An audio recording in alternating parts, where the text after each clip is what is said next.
سورہ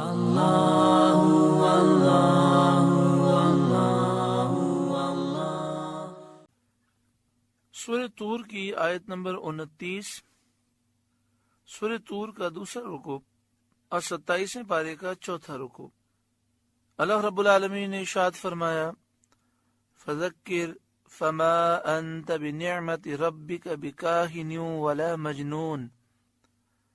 تو اے محبوب، آپ نصیحت فرمائیے کہ آپ اپنے رب کے فضل سے نہ کاہن ہیں نہ مجنون ہیں، یعنی اے محبوب آپ کفار مکہ کو نصیحت فرمائیے۔ یا آپ کو کاہن اور مجنون کہتے ہیں، اس کہنے کی وجہ سے آپ نصیحت سے باز نہ رہیں، آپ نصیحت فرمائیں، اس لیے کہ آپ اللہ کے فضل سے نہ کاہن ہیں نہ مجنون ہیں۔ ام یقولون شاعر، یا کہتے ہیں یہ شاعر ہیں، یعنی یہ کفار مکہ آپ کے بارے میں یہ کہتے ہیں کہ آپ شاعر ہیں۔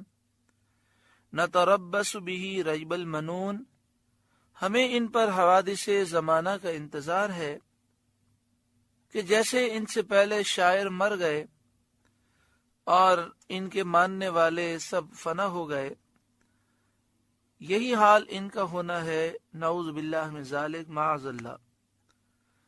اور وہ کفار یہ بھی کہتے تھے کہ ان کے والد کی موت جوانی میں ہوئی ہے، ان کو بھی ایسی ہی ہوگی۔ اللہ تعالیٰ اپنے حبیب صلی اللہ علیہ وسلم سے فرماتا ہے، قل، اے محبوب آپ فرمائیے، تربصو، انتظار کیے جاؤ، یعنی میری وفات کا انتظار کیے جاؤ، فإنی معکم من المتربصین، میں بھی تمہارے انتظار میں ہوں کہ تم پر اللہ تعالیٰ کا عذاب آئے، میں بھی اس انتظار میں ہوں۔ چنانچہ یہ ہوا، اور کفار بدر میں قتل ہوئے اور قید کے عذاب میں گرفتار کیے گئے۔ ام تأمرهم احلامهم بهذا ام هم قوم طاغون، کیا ان کی عقلیں انہیں یہی بتاتی ہیں یا وہ سرکش لوگ ہیں؟ کیا ان کی عقلیں انہیں یہی بتاتی ہیں جو وہ حضور صلی اللہ علیہ وسلم کے بارے میں کہتے ہیں؟ شاعر، ساحر، جادوگر، کاہن، مجنون، ایسا کہنا بالکل عقل کے خلاف ہے۔ اور ترہ یہ کہ مجنون بھی کہتے ہیں اور شاعر، ساحر، کاہن بھی، اور پھر اپنے عقل مند ہونے کا دعویٰ بھی ہے۔ یعنی ایک طرف تو کہتے ہیں یہ مجنون ہے، دوسری طرف کہتے ہیں شاعر بھی ہیں، جادوگر بھی ہیں، کاہن بھی ہیں، تو مجنون شاعر کیسے ہو سکتا ہے؟ ایسی بکواس بھی کرتے ہیں اور اپنے آپ کو یہ عقل مند بھی سمجھتے ہیں۔ ام ہم قوم طاغون، یا وہ سرکش لوگ ہیں کہ دشمنی عناد میں اندھے ہو رہے ہیں اور کفر و طغیان میں حد سے گزر گئے۔ ام یقولون تقولہ، یا کہتے ہیں انہوں نے یہ قرآن بنا لیا، یعنی سید عالم صلی اللہ علیہ وسلم نے اپنے دل سے یہ قرآن بنا لیا۔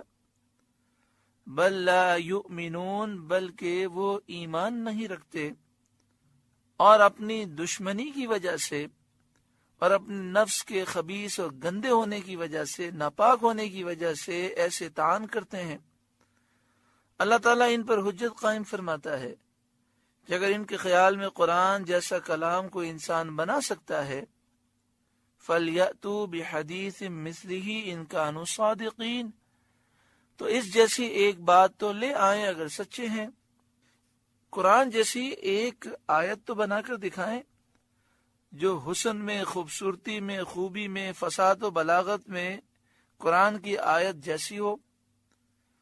ام خلقوا من غیر شیء، کیا وہ کسی اصل سے نہ بنائے گئے؟ یعنی کیا وہ ماں باپ سے پیدا نہ ہوئے؟ جماد بے عقل ہیں جن پر حجت قائم نہ کی جائے گی؟ ایسا نہیں، ضرور ان پر حجت قائم ہوں گی، اور ایمان نہیں لائیں گے تو یہ برباد ہوں گے۔ یا یہ معنی ہے کہ کیا وہ نطفے سے، پانی کے قطرے سے پیدا نہیں ہوئے؟ کیا انہیں اللہ نے نہیں بنایا؟ ام خلقوا من غیر شیء، کیا وہ کسی اصل سے نہ بنائے گئے؟ ام ہم الخالقون، یا وہی بنانے والے ہیں کہ انہوں نے اپنے آپ کو خود ہی بنا لیا ہے؟ یعنی یہ کافر اللہ کی عبادت کرنے کے لیے تیار نہیں، بے ادبی گستاخی کرتے ہیں، تو کیا انہوں نے خود اپنے آپ کو بنایا ہے؟ تو یہ خود اپنے آپ کو بنانا بھی ناممکن ہے، محال ہے۔ تو لا محالہ انہیں اقرار کرنا پڑے گا کہ انہیں اللہ تعالیٰ نے پیدا کیا۔ پھر کیا سبب ہے کہ وہ اللہ کی عبادت نہیں کرتے اور بتوں کو پوجتے ہیں؟ ام خلق السماوات والارض، یا آسمان و زمین انہوں نے پیدا کیے؟ یہ بھی نہیں۔ اللہ تعالیٰ کے سوا آسمان و زمین پیدا کرنے کی کوئی قدرت رکھتا ہی نہیں، تو اللہ تعالیٰ نے ہی آسمان و زمین پیدا کیے، پھر یہ کیوں اللہ کی عبادت نہیں کرتے؟ بل لا یوقنون، بلکہ انہیں یقین نہیں، اللہ تعالیٰ کی توحید اور اس کی قدرت اور خالقیت کا یقین نہیں، اللہ کے خالق مالک ہونے کو یہ مانتے نہیں۔ اگر اس کا یقین ہوتا تو ضرور اس کے نبی صلی اللہ علیہ وآلہ وسلم پر ایمان لاتے۔ ام عندہم خزائن ربک، یا ان کے پاس تمہارے رب کے خزانے ہیں، نبوت اور رزق وغیرہ کے، کہ انہیں اختیار ہو جہاں چاہیں خرچ کریں اور جسے چاہیں دیں۔ ام ہم المسیطرون، یا وہ خود مختار ہیں، جو چاہیں کریں، کوئی پوچھنے والا نہیں۔ ام لہم سلم، یا ان کے پاس کوئی سیڑھی ہے آسمان کی طرف لگی ہوئی، یستمعون فیہ، جس میں چڑھ کر سن لیتے ہیں، اور انہیں معلوم ہو جاتا ہے کہ کون پہلے ہلاک ہوگا، کس کی فتح ہوگی۔ اگر انہیں اس کا دعویٰ ہو، فَلْيَأْتِ مُسْتَمِعُهُمْ بِسُلْطَانٍ مُبِينٍ، تو ان کا سننے والا کوئی روشن سند لائے، کوئی روشن دلیل لائے۔ ام لہ البنات ولکم البنون، کیا اللہ کو بیٹیاں اور تم کو بیٹے؟ یہ کافروں کی بے وقوفی کا بیان ہے کہ اپنے لیے تو بیٹے پسند کرتے ہیں اور اللہ تعالیٰ کی طرف بیٹیوں کی نسبت کرتے ہیں جن کو یہ خود برا جانتے ہیں۔ ام تسألوہم اجرا فہم من مغرم مثقلون، یا آپ ان سے کچھ اجرت مانگتے ہیں تو وہ تاوان کے بوجھ میں دبے ہیں۔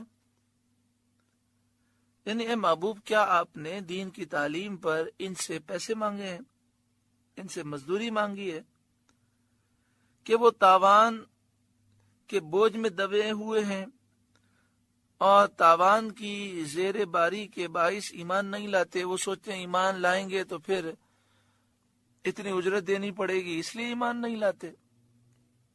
حالانکہ یہ بات بھی نہیں، تو پھر ایمان لانے میں انہیں کیا عذر ہے؟ ام عندہم الغیب فہم یکتبون، یا ان کے پاس غیب ہے جس سے وہ حکم لگاتے ہیں کہ مرنے کے بعد نہ اٹھیں گے۔ تو یہ کیسے کہتے ہیں کہ مرنے کے بعد ہم نہیں اٹھیں گے؟ کیا ان کے پاس کوئی غیب ہے؟ اور کہتے ہیں اگر بالفرض اٹھ بھی گئے تو عذاب ہم پر نہیں ہوگا۔ تو یہ مستقبل کی بات انہوں نے کہاں سے سیکھی؟ جب ان کے پاس غیب بھی نہیں تو صرف تکے مار کر اور اندازے مار کر ایسی بے بنیاد باتیں کیوں کہتے ہیں؟ انہیں ضرور مرنا ہے، مر کر اٹھنا ہے، اور اگر خاتمہ کفر پر ہوگا تو ضرور ہمیشہ جہنم میں رہیں گے۔ ام یریدون کیدا، یا کسی داؤ کے ارادے میں ہیں، مکر و فریب اور منصوبے بنا رہے ہیں حضور کو نقصان پہنچانے کے۔ دارالندوہ میں مشورہ روم میں جمع ہو کر اللہ تعالیٰ کے نبی ہادی برحق صلی اللہ علیہ وآلہ وسلم کو نقصان دینے اور آپ صلی اللہ علیہ وسلم کو شہید کرنے کے کفار مشورے کیا کرتے تھے۔ فالذین کفروا هم المکیدون، تو کافروں ہی پر داؤ پڑنا ہے ان کے مکر و فریب کا وبال انہی پر پڑے گا۔ چنانچہ ایسا ہی ہوا، اللہ تعالیٰ نے اپنے نبی صلی اللہ علیہ وسلم کو ان کے مکر سے محفوظ رکھا اور کافروں کو بدر میں ہلاک کیا۔ ام لہم الہ غیر اللہ، یا اللہ کے سوا ان کا کوئی اور خدا ہے جو انہیں روزی دے اور اللہ کے عذاب سے بچا سکے؟ سبحان اللہ عما یشرکون، اللہ کو پاکی ہے ان کے شرک سے۔ وَإِن يَرَوْا كِسْفًا مِّنَ السَّمَاءِ سَاقِطًا يَقُولُوا سَحَابٌ مَّرْكُومٌ، اور اگر آسمان سے کوئی ٹکڑا گرتا دیکھیں تو کہیں گے تہ بتہ بادل ہے۔ یہ جواب ہے کفار کے اس کہنے کا جو وہ کہتے تھے کہ ہم پر آسمان کا کوئی ٹکڑا گرا کر عذاب کیجیے۔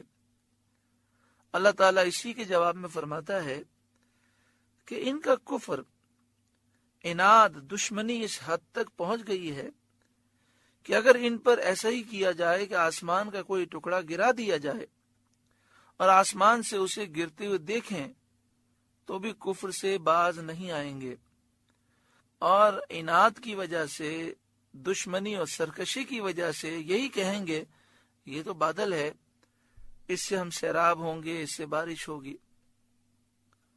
فذرہم، تو اے محبوب آپ انہیں چھوڑ دیں، حتی یلاقوا یومہم الذی فیہ یصعقون، یہاں تک کہ وہ اپنے اس دن سے ملیں جس میں بے ہوش ہوں گے۔